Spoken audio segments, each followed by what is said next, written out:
Let's get some prize picks in today, guys. Last night was a night of bad beats. I'm going to scroll through my picks, all my picks from Wednesday night. You can see bad beat right here, 4-1. A bunch of these slips are at least cashing some money back, so I'm going like 4-2 in a lot of them. Another bad beat here, which was the one from the actual YouTube video, 5-1 there. And then this was a correlation slip, not to worry about that. 5-1 here again. So that's 3 slips that I went one off. And if you even scroll back to Tuesday, another one where I was one off here. So I counted how many green, how many red, so how many wins, how many losses. 33 wins, 17 losses. That's a 66% hit rate on these picks last night. Now, I'm not too worried that these didn't hit today, because I know in the long run with a hit rate like that, I'm going to start cashing these 6 flexes as I've been doing for the past year and a half. So other than that, I'll show you on Underdog. When you are getting hit rates like this, you're going to eventually start cashing. So here you could see 600, 600, 600, 600 here, right? So when I do get a good hit rate, I'm going to be cashing on at least Underdog or Prizepicks, because on Underdog, it's much easier when you're just playing 3 powers, and the payout is much better. On Prizepicks, I would only got 500 for the same thing, so I do like to play 3 powers on Underdog, and they cash more often. So if you do sum these winnings up from last night, plus this entry that I have loading in on esports that did cash 50 into 500, I made about 1.7k on Underdog, and if you're wondering on Prizepicks, I only made $28. I know it's sad, but it is what it is. These 6 flexes are where you make most of the money, and if you're not hitting 6 flexes, you're not going to profit. But I know I will eventually. So we'll just recap the actual pick I did give in the video. So where is it? Right here. Damian Lillard was the one that screwed us all over. If you guys did take it, I know someone commented that that's the only pick he didn't take, and he ended up cashing. So congrats to you. But Dame Lillard, honestly, I shouldn't have taken it.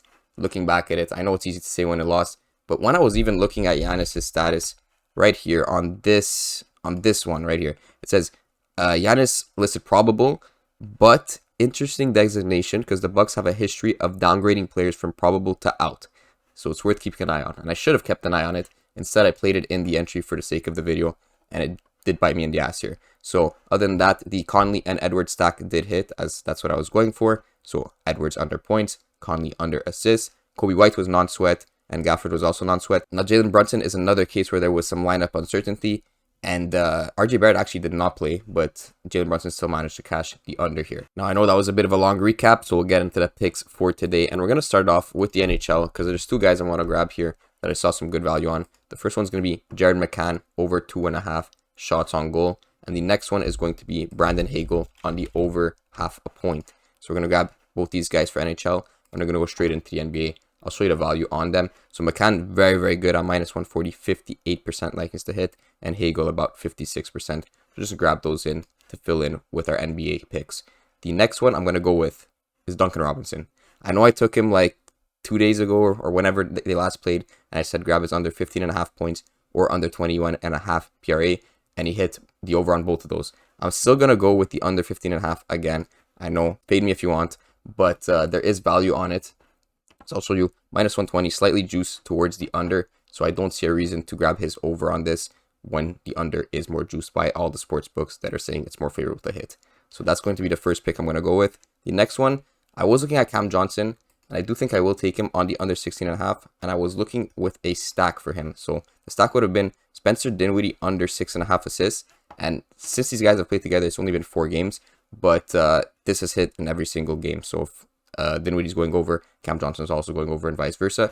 But the reason I don't exactly love it is because there is some juice towards Dinwiddie's over assist at minus 140. So if Dinwiddie does get bumped up to 7 assists, it's a no-brainer to take Cam Johnson under points with Dinwiddie under 7 assists. At 6.5, I don't really like it, so I'm not going to stack those together for today's video. So similarly to Duncan Robinson, there is some value on Cam Johnson's under 16.5 points. About exactly the same value. So that's why we're going with Cam Johnson too. And we are going to end it off with a stack, which is going to be Giddey under 6 assists, followed by Shea on the under 31.5 points. I'll show you the value on these guys. So Giddey I really like at under 6 assists. I do think his line should be at 5.5. So if it does move there, I wouldn't recommend taking it. But at 6, it is a good line. 50% likeness to go under that 5.5. We're getting him at 6.